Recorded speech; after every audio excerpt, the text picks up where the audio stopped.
आर्या और आदित्य ने बच्चे के मुद्दे पर अपने परिवार को टाल दिया था, लेकिन दोनों जानते थे कि यह दबाव धीरे धीरे बढ़ता जा रहा है। आदित्य के माता पिता ने एक दिन फिर यह बात छेड़ी। आर्या, हम समझते हैं कि तुम्हारे करियर महत्वपूर्ण है, लेकिन अब 2 साल हो गए हैं। हमें लगता है कि अब तुम्हें परिवार बढ़ाने के बारे में सोचना चाहिए। आर्या ने शांत स्वर में जवाब दिया।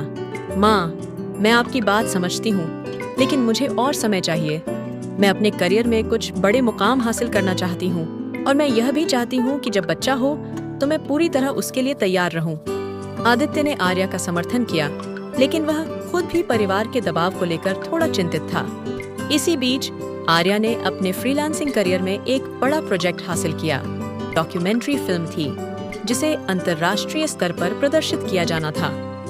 यह उसकी जिंदगी का सबसे बड़ा मौका था, लेकिन इसका मतलब था कि उसे अगले 6 महीनों के लिए बहुत व्यस्त रहना पड़ेगा। जब यह खबर आदित्य के माता पिता को पता चली तो उन्होंने नाराजगी जाहिर की। तुम्हारे करियर की वजह से हमारा परिवार पीछे छूट रहा है। आदित्य को देखो, वह कितनी मेहनत करता है और तुम हो कि हमेशा अपने काम में व्यस्त रहती हो। आर्या ने आदित्य से बात की। आदित्य, मुझे लगता है कि मैं कुछ भी सही नहीं कर पा रही। मैं अपने करियर के लिए लड़ती हूँ तो मैं स्वार्थी कहलाती हूँ, लेकिन अगर मैंने इसे छोड़ दिया तो मैं खुद से कभी खुश नहीं रह पाऊंगी। आदित्य ने आर्या को गले लगाते हुए कहा, तुम्हें किसी को कुछ साबित करने की जरूरत नहीं है। तुम्हारा सपना हमारा सपना है और मैं हमेशा तुम्हारे साथ हूँ। उधर आदित्य को ऑफिस में एक बड़ा झटका लगा।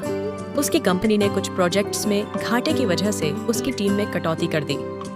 आदित्य को नई नौकरी की तलाश करनी पड़ी। इस स्थिति ने उसे और तनाव में डाल दिया। एक दिन आदित्य ने आर्या से कहा, मुझे नहीं पता आर्या, सब कुछ उल्टा क्यों हो रहा है। मेरे पास अब कोई स्थिरता नहीं है और ऊपर से परिवार का दबाव। आर्या ने उसे प्रेरित करते हुए कहा, हम दोनों ने मिलकर हर चुनौती का सामना किया है। यह वक्त भी निकल जाएगा। जब तक तुम्हें नई नौकरी नहीं मिलती, मैं अपना प्रोजेक्ट संभाल सकती हूँ। हम एक टीम हैं और हमें साथ रहकर इन मुश्किलों को हराना होगा। आर्या का डॉक्यूमेंट्री प्रोजेक्ट पूरा होने के करीब था और उसी समय आदित्य ने एक नई नौकरी हासिल कर ली।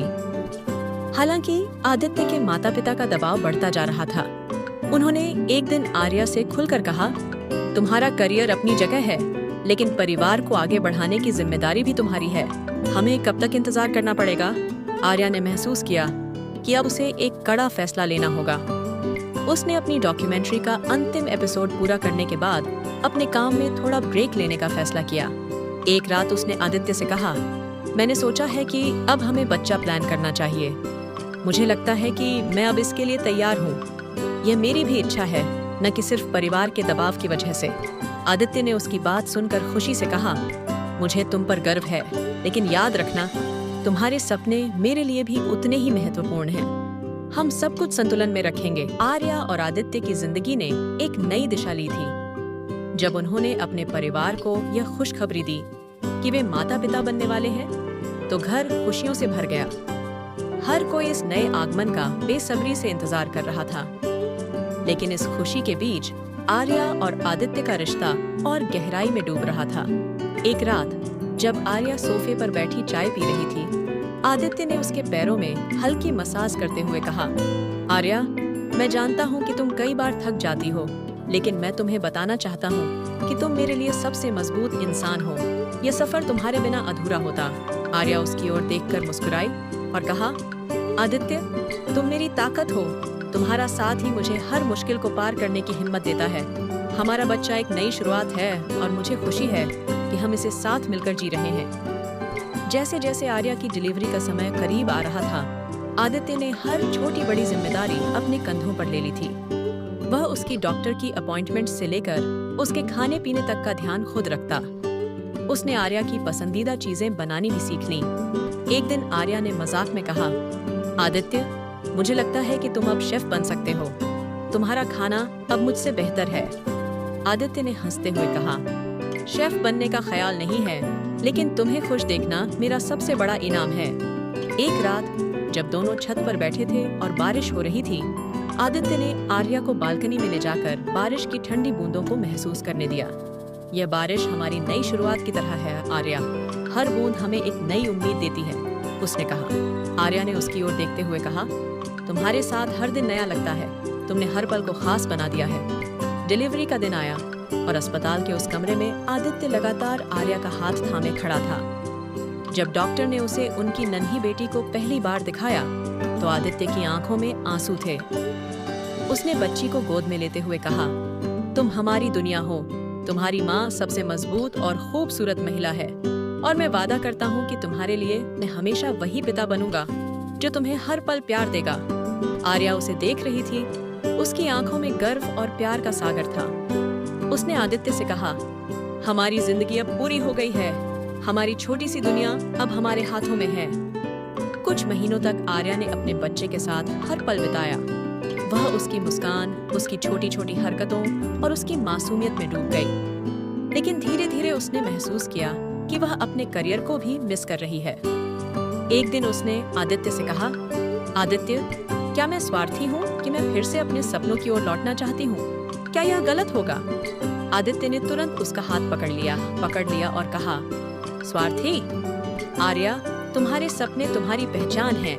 अगर तुम उन्हें छोड़ दोगी तो मैं तुम्हारी आंखों में वही चमक कभी नहीं देख पाऊंगा। तुम्हारे सपने अब सिर्फ तुम्हारे नहीं हैं, ये हमारे बच्चे के लिए भी प्रेरणा बनेंगे। जाओ और दुनिया को दिखाओ कि तुम क्या कर सकती हो। मैं यहाँ हूँ तुम्हारे और हमारे बच्चे के लिए। आर्या ने आदित्य की इस बात पर गहरी राहत महसूस की। उसने फिर से अपने प्रोजेक्ट्स पर काम शुरू किया। एक दिन जब वह एक बड़े अंतर्राष्ट्रीय प्रोजेक्ट पर हस्ताक्षर करके घर लौटी तो उसने देखा कि आदित्य उनकी बेटी को गोद में लेकर उसे लोरी सुना रहा था। उसने पास आकर कहा, तुम्हारे जैसा पति और पिता होना किसी भी महिला का सपना हो सकता है।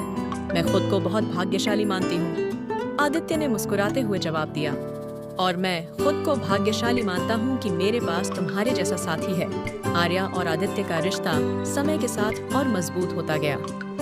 एक दिन जब दोनों छत पर बैठे चाय पी रहे थे और उनकी बेटी अपनी दादी के पास खेल रही थी, आदित्य ने कहा, आर्या, हमने साथ मिलकर हर मुश्किल को पार किया है। अब मैं सोचता हूँ कि अगर तुम मेरे साथ न होती तो शायद मैं आधा रास्ता भी तय न कर पाता। आर्या ने उसकी ओर देखा और कहा, आदित्य, हमारे रिश्ते की खूबसूरती यही है कि हमने हमेशा एक दूसरे के सपनों को जीने दिया। तुमने मेरे लिए जो किया वो मैं कभी नहीं भूल सकती। अब मेरी बारी है तुम्हारे सपनों को पंख देने की। उस रात जब आसमान में तारे चमक रहे थे और ठंडी हवा बह रही थी, दोनों ने महसूस किया कि उनका प्यार हर दिन के साथ और गहरा हो रहा है। उनका रिश्ता सिर्फ एक शादी नहीं था, ये सपनों, जिम्मेदारियों और प्यार का एक खूबसूरत संगम था। प्यार का असली मतलब एक दूसरे के सपनों को पहचानना, उनका सम्मान करना और हर मुश्किल में साथ खड़ा रहना है। आर्या और आदित्य ने दिखा दिया कि जब दो लोग एक दूसरे के लिए जीते हैं तो जिंदगी एक खूबसूरत सफर बन जाती है। अगले वीडियो में मिलते हैं हम एक नई कहानी के साथ। चैनल को लाइक, शेयर और सब्सक्राइब करना ना भूलें। थैंक यू, धन्यवाद।